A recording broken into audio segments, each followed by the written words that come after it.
So hello everyone, we are back again with the chapter Light, Reflection and Refraction, and in today's video we'll discuss about formation of images by convex lens. So let's begin. So if you all recollect from our previous video, these are the situations for which we will be drawing the ray diagram, and for drawing the ray diagram it's very important that we follow certain basic rules. So let's see what are the basic rules. So whenever you want to draw a ray diagram, whether it's a mirror ray diagram or a lens ray diagram, what you need to do is, first thing, now because we're talking about convex lens, first thing you need to do is draw a convex lens. So I would advise you to prefer a center of the page so that image formed above or below, left or right is all been taken care. So we can see this would be your basics, and this would be your optical center of the lens. Now what you need to do is you need to draw this first thing before you draw a ray diagram. This would be valid for all the ray diagrams. Now from here, take a distance of, let's say, 3 centimeter and mark focus there. We'll call it as focus 1. Now if you are taking O to F1 as 3 centimeter, on the other side, because it's a lens, you will also have F2 on the other side, which would be again 3 centimeter. Now this could be varying. You could write F2 here, F1 here, and vice versa. In some books you may find F1 and F1 dash and F2 and F2 dash also. So now this would be 3 centimeter, and from there, exactly from F1, you will again take 3 centimeter distance and label to F1. And on the other side also it becomes 2F. Now these are I call it as basics, whether it's a convex lens or concave lens. When you draw this measurement, this is with the proper measurement, and if you have done that, I guess getting the ray diagram should not be difficult for you. So let's begin with our case 1. This will be drawn for all the situations, and I will say basics. First you need to draw basics. Basics means you have to draw this much for all the situations. So let's start with case 1. Now you can see case 1 here we are talking about is this: when the object is placed between focal length OF1 or focus and optical center. Let's see what happens. So first thing you need to draw is basics. So you can see we have labeled optical center F1, 2F1, F2 and 2F2, and we are keeping the object between O and F1. So keep object anywhere between O and F1, and we will use, as discussed in our previous videos about the rules for formation of images in convex lens, we'll use 2 rules. One rule is when the ray is parallel, because it's a convex lens which is a converging lens, the ray will pass through focus. After refraction, passes through focus. We'll use rule 3, which says a ray which passes through optical center goes as it is, and you can see on this end the rays are diverging, which means they're going away from each other, and that means there is no chance that they will meet at this end. So but our purpose is that the ray should meet, and then only we'll get the image. So this side there is no chance, so we'll go behind the object and we'll extend the rays backward, and whenever we extend it backward, we'll draw dotted lines. Dotted lines means the rays are not actually meeting, we are making them meet, and you can see they are crossing at this point, and here you'll draw image. So this is a situation for object placed between focus and optical center of convex lens. So this is case 1. Let's see what conclusion we will write. Whenever you're drawing a ray diagram, make sure you are attaching a conclusion with it. Without the conclusion, your ray diagram becomes incomplete. So what are the conclusion? Whenever we write conclusion, we should include, in this case, the image formed is, there are going to be 3 points. First point would be about where is it formed. So you can see out of the 3 point, 1 point could be where the image is formed, and you can see image is formed behind the object on the same side where the object is kept, and you can see it is virtual and the size is erect. So 3 thing which you have to mention in the result is, 1 is nature, 2nd is size, and 3rd is position. So let's see the conclusion. When the object is placed between F1 and O, you can see the image formed is behind the object on the left side of lens.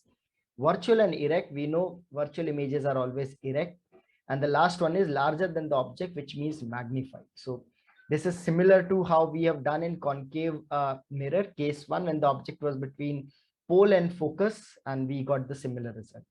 Let's go to case 2. So again, whenever we draw the ray diagram, first thing we need to do is draw basics, and these are the basics for case 2, which remains same for all the cases basically. And now we'll be keeping the object at focus. So as you have observed, we are going away from optical center, and we will observe the image now will also move towards the optical center. So let's see whether it follows or not. So case 2, when the object is kept at focus, we'll use rule 1, which says a ray which is parallel passes through focus, and rule 3, a ray which is passing through optical center goes as it is. And you can see in this case the rays are going parallel, which means somewhere at infinity they will meet.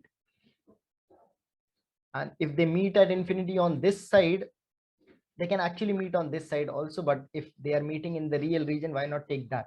So if they're meeting on the real region, the image form would be real, and real images are always inverted because you can see it's going below the principal axis. So the result will be the image is formed at infinity, real and inverted, and we cannot project the image on paper, as in you can't draw it on paper, and that's why we say it is highly magnified. So you can see this is conclusion for case 2. When the object is placed at focus, the image is formed at infinity. You can see somewhere here, we don't know where it's exactly infinity, so we just call it as infinity, and it is going to be highly magnified or highly enlarged. Going ahead with case 3, now we are moving away from the lens. So case 3 would be when the object is placed between f1 and 2f1. So here you can see we'll draw the basics.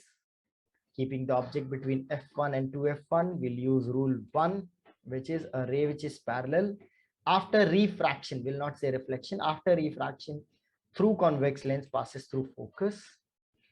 And third rule we'll use is a ray passing through optical center passes as it is. So you can see this time the image will be formed at this end, and you can see the actual rays are crossing, which means the image formed is a real image. So the situation would be the image is formed beyond 2f2, it's real and inverted, and it is, you can see, compared to the object size, it is magnified. So we'll say image formed is magnified. And these are the conclusions for case 3, where the object is placed between f1 and 2f1.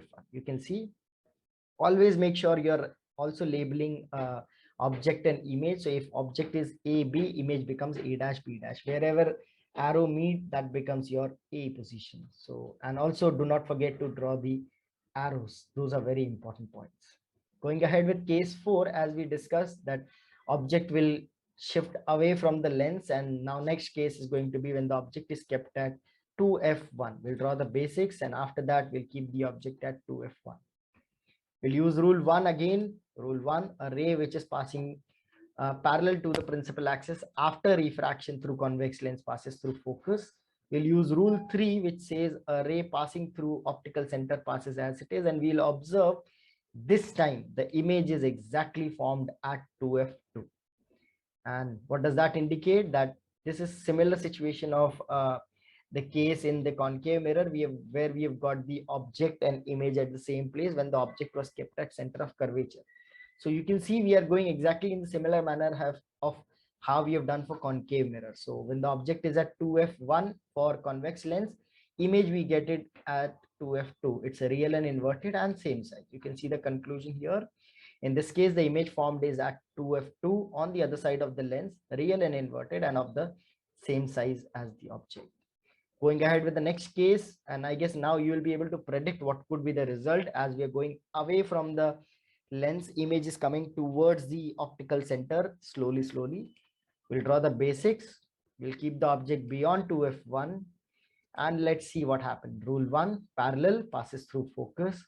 Rule 3, passing through optical center passes as it is, and you can see now the image is formed between f2 and 2f2, and this time the size of image has decreased, which means the image is diminished and it is real and inverted because it is on the other side. So you can see these are the conclusion. When the object is placed between f2 and 2f2 on the other side of the, I'm so sorry, when the object is kept beyond 2f1, the result is between f2 and 2f2 on the other side of lens, real and inverted and diminished.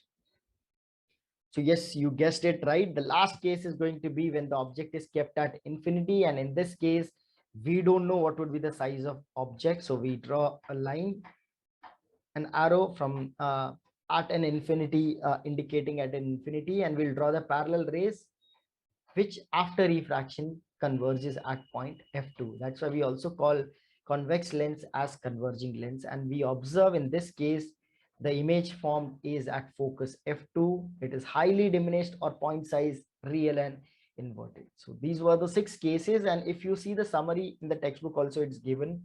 The summary of all these ray diagram is available here. You can see when object is at infinity, image is at focus. So if you observe this table clearly, you will see that after leaving this situation, this is the situation where we are not getting the real image. So wherever we are getting the real image, as we are moving towards the optical center of the lens, we can see the image is going away. So when object is at focus, image is at infinity, and when object is at infinity, image is at focus. So this is going exactly other way around, and the nature is same. You can see real and inverted everywhere, except in one situation when the object is placed between f1 and optical center, and these conclusions are exactly in sync with the conclusion which we have obtained for concave mirror, where again we have got, in one situation we have got virtual image which was enlarged when the object was between p and f. So these were all the ray diagrams